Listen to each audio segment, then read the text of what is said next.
Not only can you still buy a manual Mustang, but you can still get a manual Mustang with a V8. I'll include a link to the Ford and Spanish Forks website in the description down below. They're providing us with this GT Mustang. If you have any questions, just ask for Bryson. Let's get into it.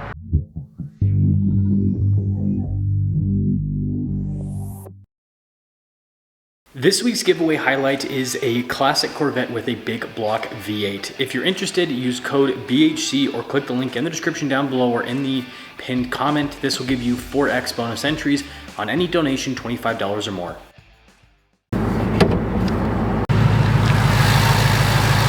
This is a naturally aspirated 5-liter V8 that goes through a 6-speed manual. It puts out 480 horsepower, 415 pound-feet of torque, and then it can get 15 around town, 23 on the highway. It's real! Very, very close to 500,000 subscribers. Please help me out. So like I said, it's actually real, which makes it even cooler than just the looks. And speaking of looks, I love the new Mustang headlight design, and then I like the grille here too. I think that looks really sharp. And just this whole front end of the new generation is really good looking. Up front, 255 by 40 by 19, and we've got red Brembo brakes.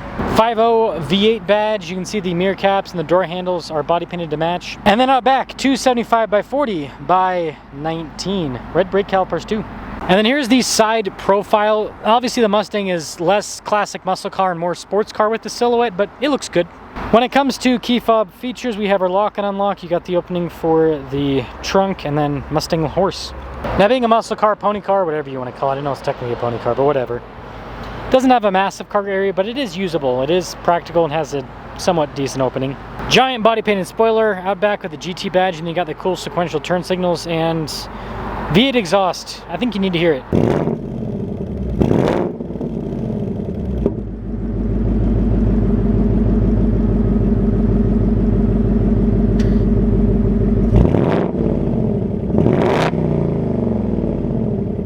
And that will cap things off for the exterior. Let's now check out the interior. So you have nice soft touch over most of the door panel. There is some kind of fancy stitching of perforated trim. Blind spot monitoring with the mirrors too. And the back seats in the Mustang have the same kind of nice leather trim perforated down the center.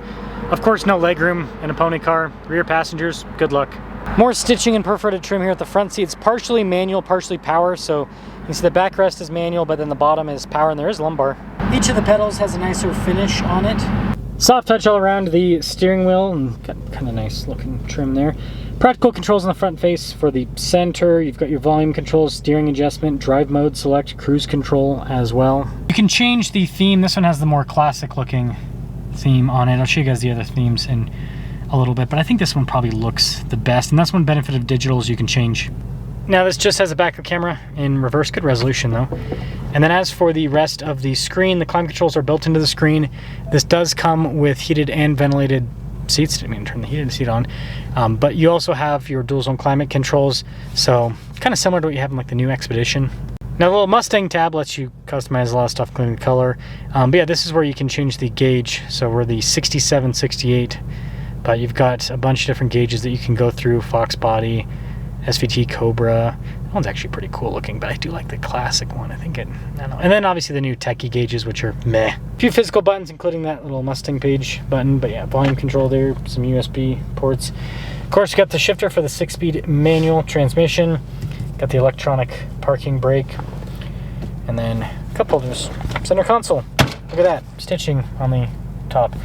And then, ooh, on the dash, Mustang. As equipped, 61,475. Let's see how it performs. Let us set off in the GT manual. You know, I do have a bit of a concern, folks. At this point, I'm only reviewing maybe 2 to 3 manuals per year. I don't own a manual anymore. Am I going to lose the skill to drive a manual? Time will tell.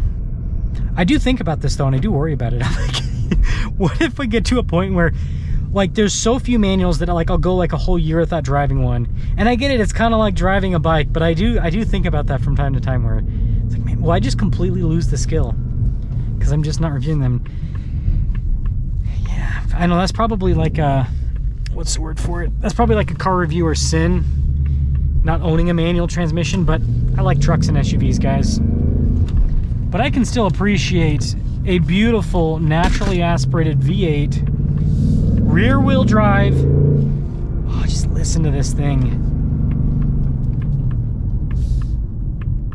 Smooth power.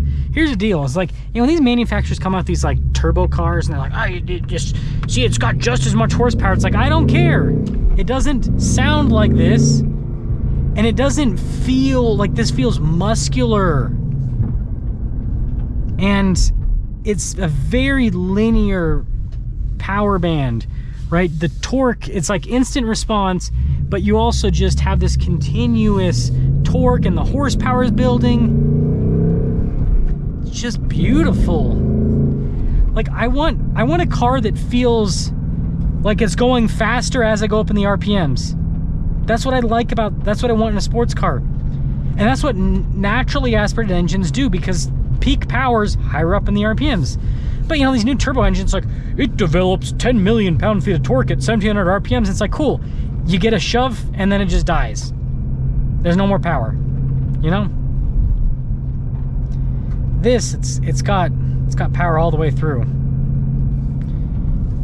I love it. And this, you know, this transmission gets a lot of crap, but I feel like Ford's improved it over the years.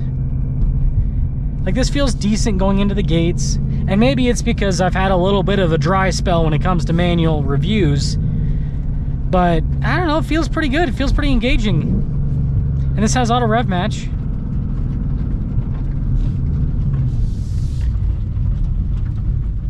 Man, so you can hear everything going against the little rocks and everything going against the body. Just listen to this. It's got some balls, guys. It's got some balls. You'll never say that about a turbo V6 or a turbo, definitely not. If you say that about a turbo 4-cylinder, I'm taking you straight to court. I'm just kidding. I don't got the money to do that. But yeah, this thing's beautiful. I think they kind of maybe they improved the steering too. The steering doesn't feel as bad as I remembered. Like, it's still like, I can't really tell what the front end's doing, but it's not horrible. But it could also be, maybe I'm just getting, maybe I've driven enough cars with vague electric power steering that, oh look, there's a little cat. Cross the road! Hopefully, there's so many trucks through here. Hopefully the cat doesn't get hit. It always makes me sad when you see a cat on the side of the road. Always makes me sad. So, this thing's great. I like it. It's cool that it still exists. Chevy and Dodge, you got no balls. Ford, you still got them. Let me know what you guys think about the GT Mustang.